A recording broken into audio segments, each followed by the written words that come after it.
I'm not at all sure I should be doing this film.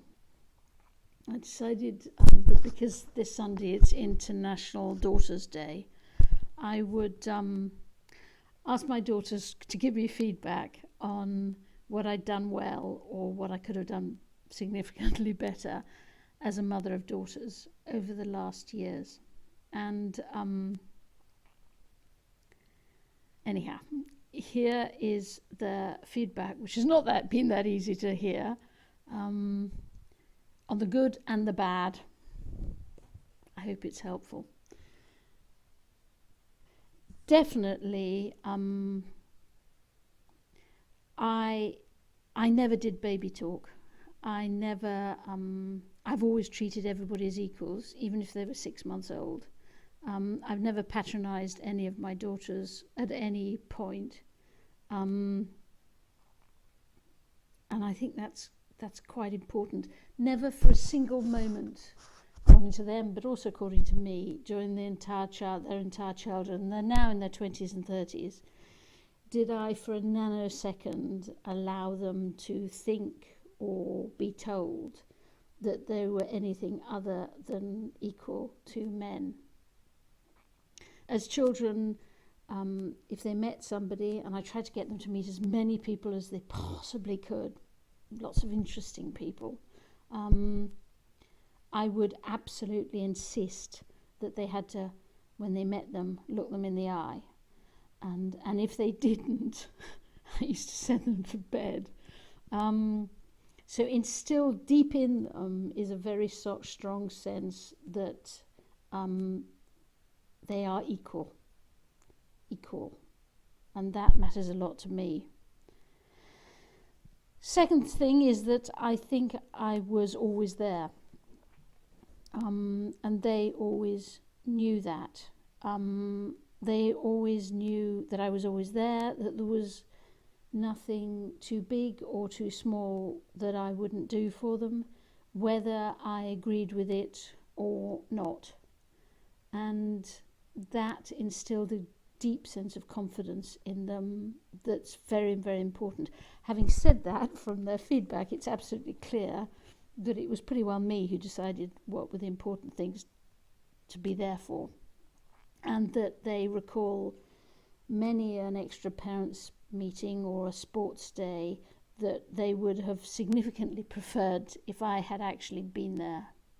But I was too busy and I was too rushing and I wasn't there. I think on reflection, if it had been a moment of difficulty for them, I would have been there. It was probably the moments when they wanted me to witness their triumphs that I wasn't there.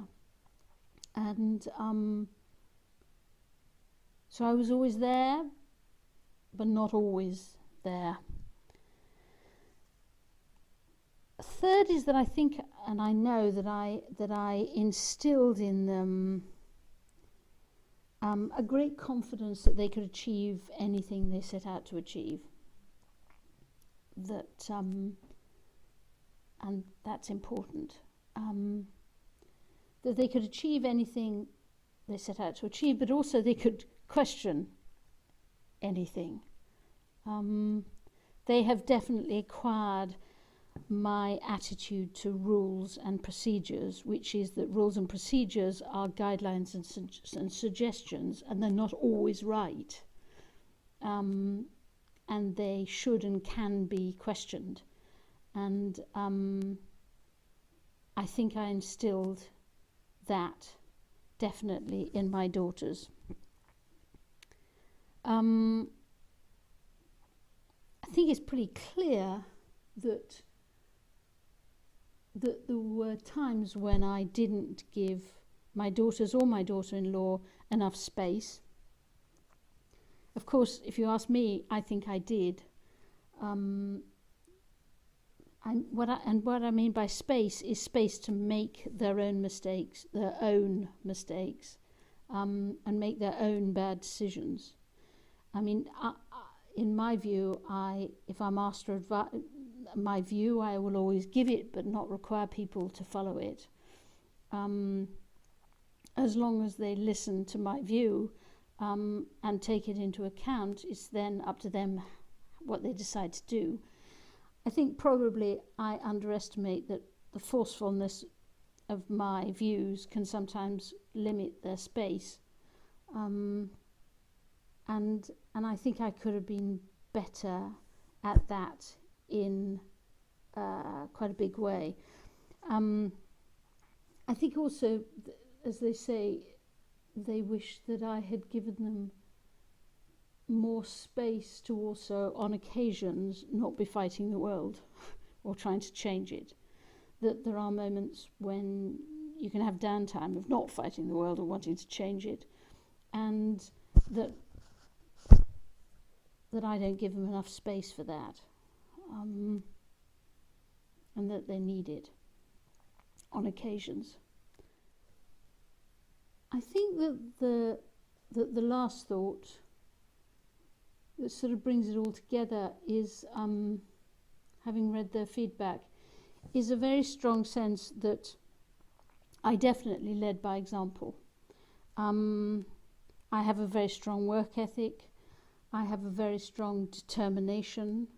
I have a very strong sense of wanting to make things better and to be better myself.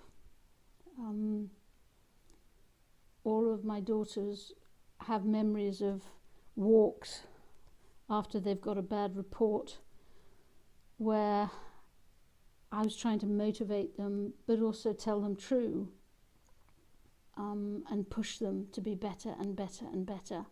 And I think that they have all inherited that. I've led by example, and that's worked. But I think leading by example isn't just about leading and picking up the good stuff. Leading by example sometimes is picking up the bad stuff. And without doubt, my daughters have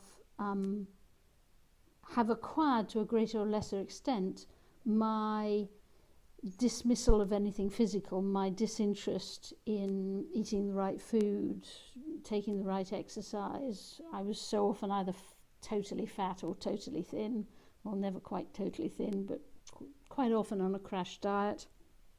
I've never worn makeup. I remember one of my daughters saying, "Mum, we had to go to so many other mothers to find out about makeup." And I think that sense of being aware that leading by example isn't just them picking up the good stuff you do. They also pick up the bad stuff you do. And on reflection, I wish I'd been more conscious of that.